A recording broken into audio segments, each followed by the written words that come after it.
Welcome to another episode of Pixelvalve, a very acoustic Pixelvalve today, because I'm actually out on location, and what I'm going to be doing today is taking shots with the Flektogon. So I've got two Flektogons, one red MC Flektogon and one white Flektogon. So I'm just calling them that because that's what they look like. One Flektogon has the white lettering and one has a little red MC logo in the corner on the bezel. Now I'm going to compare these two lenses to see which one is the best, which one has better features, which one has any differences. And they might be identical. Now they are very old lenses, so anything could have happened in the time that these lenses have existed. People could have cleaned them, opened them, they could have removed the elements for some reason. So anything is possible. These lenses may or may not have been opened. I don't know. The reason I'm doing this is because it relates to the last video I did about the Helios. Now, I went out to take some quick snaps with the Helios to see if the Helios had any issues, to see if it could focus to infinity, and just a little tryout really. So it was prototype testing. But while I was there, I actually also had a Flektogon with me. And there was a comment on my video. Now, one of the comments said that their Flektogon was sharper in the corners than mine was in the center. Now, this is the first Flektogon that I've had, so I don't know what to expect really. I don't know how sharp these things should be. So all I've got to reference is this particular Flektogon that I've got. Now I did acquire another Flektogon later on, and that's what I'm going to be using to compare Flektogons now with.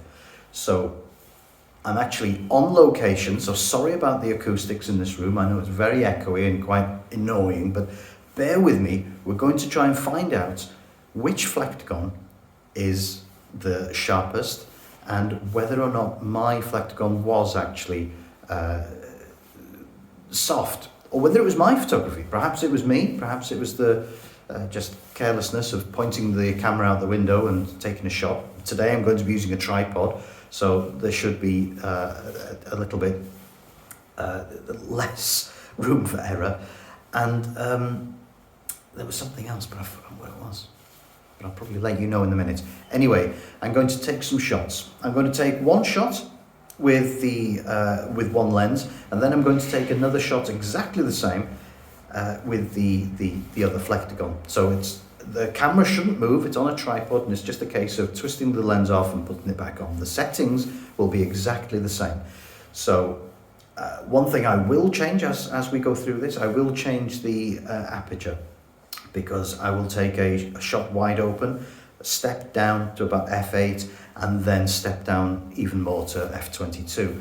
And it's going to be infinity focused for every shot, I think. Now, the scene I'm going to be shooting is just out of the window, over the sea, and what we can see here is a Llandudno, the Great Orme in North Wales, Llandudno. So that's what I'm shooting. Let's take the shot. Okay, so we've taken the two shots, and the first thing I notice is that the histograms are different. The settings are slightly different. As you can see here, the shutter speed is slightly faster on the on this side here, with the white Flektogon being a little bit slower. The ISO is both 100, and we're open wide, full aperture. Now the next thing I notice is that this area here in the center of the screen looks a bit soft on the red Flektogon. Now I can see, I'm not sure if I can see a little bit of chromatic aberration there. I think I can, but compared to the white Flektogon looks definitely sharper. The colors look almost identical. I think they are identical. The tonal qualities look the same. Now if we look into the distance, now this will give us a good idea of how sharp it is. We can definitely see that the house there in the background, the white house, can be clearly seen on the white Flektogon. But the red Flektogon it's slightly soft. The details are almost the same, because I would say the white Flektogon isn't perfectly sharp either. It's not pin sharp. It's not as sharp as I expected it to be. But that could be because we're wide open. And you can see here the trees, although the trees are sharper than the red Flektogon, you can see that they're still not perfectly sharp on the white one either. Now the colours and contrasts look the same. The only real difference that I've seen so far is that the white is slightly sharper and the red just a little bit softer, wide open. And the light, the way the light is actually reacting with the lens is different, because I need to be slower on the white Flektogon to get the same kind of white balance. The red Flektogon seems to need a faster speed, so it's taking in more light for some reason. I wonder if we can see what Mrs. Jones is doing. If we zoom in here and have a look into this window, how about the details there? Now I think I can see a little bit of purple fringing just here and there, and I've noticed this before with the Flektogon too. I've noticed that it does actually give me a lot of purple fringing, which is a bit disappointing in some ways for such a renowned, highly regarded lens. I think in some regards it might be a little bit overrated.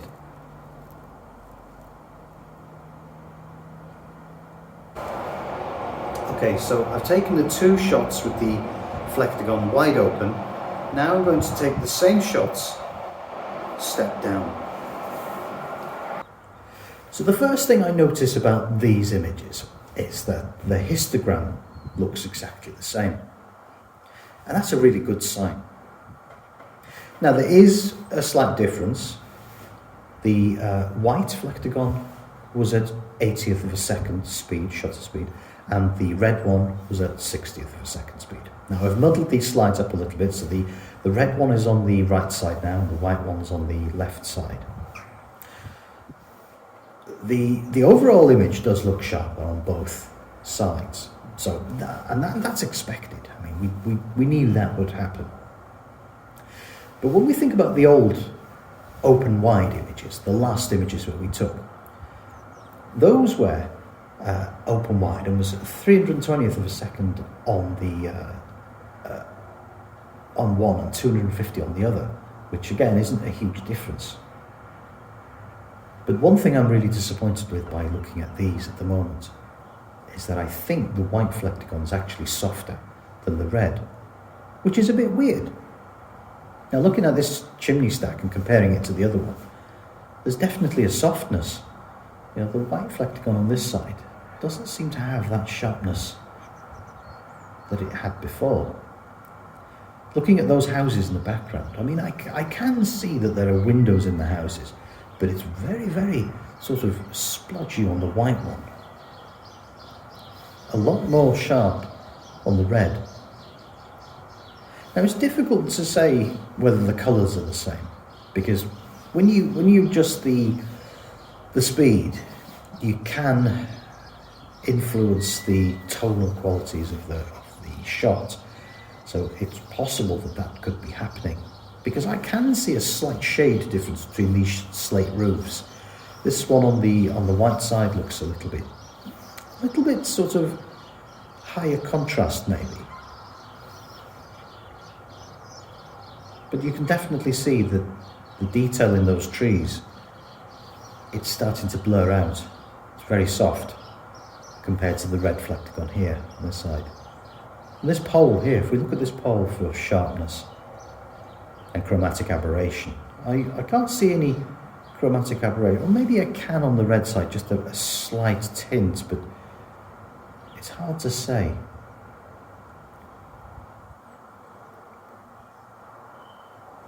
There's definitely some weird things going on.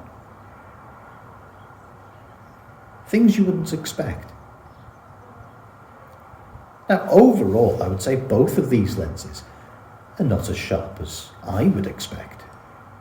I'm certainly taken back by the red Flektogon being sharper stop down than the white one. Now, looking at Mrs. Jones's windows again, I'm not seeing any detail inside, which is to be expected, really, stop down.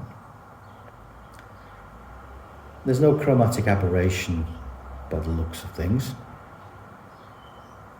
And the writing on the alarm there, let's see which one we can read it from. So I can read it on the red side, but I can't read it on the white side. It's definitely too blurry. Look at that. Yeah, that's interesting, isn't it?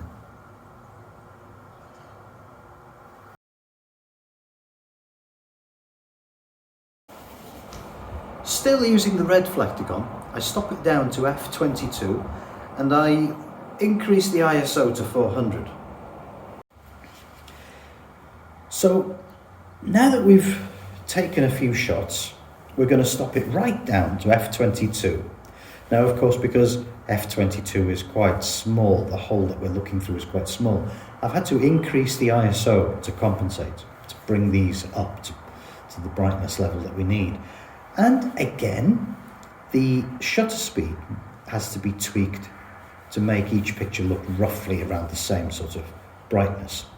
But it's not much of a difference. On the red Flektogon, we've got 30th of a second, and on the other one, we've got 25th of a second. Both the histograms look nice, though. They look the same. Now, am I seeing a sharpness? I'm seeing a definite difference in tone, so I can see that the white Flektogon is a lot darker by the looks of things. Perhaps even a slightly yellowy tone, yellowy shade to this, an amber sort of shade to it. But I don't know if that's relevant. One thing I'm surprised about is now, look at this. The white Flektogon is definitely not as sharp as the red Flektogon. But the red Flektogon is not as sharp as it was before. Now, I would have thought stopping it down further would increase the sharpness, not decrease it. I can't make out any details in the white Flektogon's building there in the distance. I can't see any windows. It's I can on the red side. I can make out that they should be those little black blobs, that they should be windows, but I can't even see that on the white Flektogon. And I'm really surprised about this because I thought that would have been the best lens. Overall, looking from a distance, the image looks fairly sharp.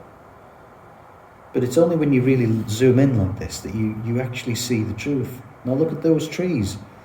The trees, they're sharper on the red side, even though they're not as sharp as you'd expect on both sides. Now there's more contrast on the red side too, I think, because it's a lot darker on the white Flektogon. I think it might have something to do with the shutter speed, but I'm not sure. Zooming in here to see the details, I'm not expecting to see any details inside here now. But I don't see any chromatic aberration or anything like that. And you wouldn't expect it at this sort of level. But the writing on the wall, let's have a look at that. And yeah, I can't make out any of it on the white Flektogon, and the red one is almost as bad. Which is strange. Very strange. Yeah, the tonal qualities of the white one is a lot different. You can see the distance that the grey tone, it's a little bit darker in the shadows. But that's quite interesting. I'm quite surprised and shocked. I'm glad I did this video now because I didn't expect to find this. I expected that the white Flektogon would be way sharper than the red one. And what I've actually found was that the red one was sharper, but not so much wide open. So the benefits of having the newer Flektogon is that it's better, it performs better wide open than the other one, but the other one performs better at all levels, other than open wide.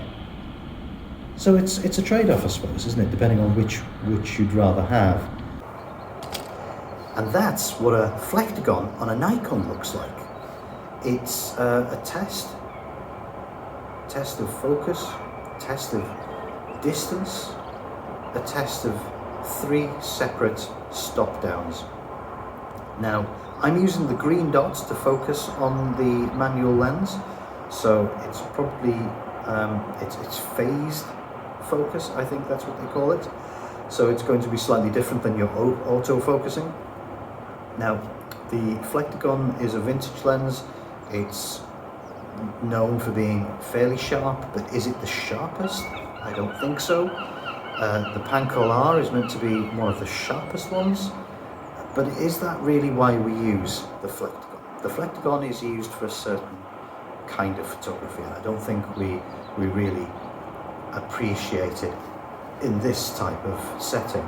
I think the Flektogon really excels when we're doing close-up product kind of work, because it can almost be a macro lens, because the close focusing on this Flektogon is just insane. I think it's something like 10 centimeters or something like that on my crop frame sensor. It actually focuses here from 0.2, so that's about 20 centimeters on a full frame, and of course its infinity focus says 3 meters. So because it's a wide angle lens, it's incredibly sharp with its depth of field, because it should have a very long depth of field. But that's the same for every wide angle lens. You know, the 28s or the 35s, it's close in that range. But if you have any comments, if you have any suggestions, if you have any kind of critical, creative criticism, then stick it down in the comments. It all goes to help produce better lens adapters. It all goes to help me produce better photography, and it generally is all going to be useful. So don't worry about hurting my feelings if you think my photography is crap. Don't worry about saying something that might offend me, because I'm not woke. I'm not going to get offended. Anyway, I hope you liked today's video, and I hope it was useful for anyone that wants to perhaps buy a lens adapter, or even somebody that might be thinking about buying a Flektogon, because truly they are a fantastic lens, and it really does depend on how you use it. So what's next? Next, I'm going to be looking at a closer range of focal points for the Flektogon, which means I'm going to take some close, traditional kind of Flektogon shots, which you might like. So stay tuned, and I'll see you next time.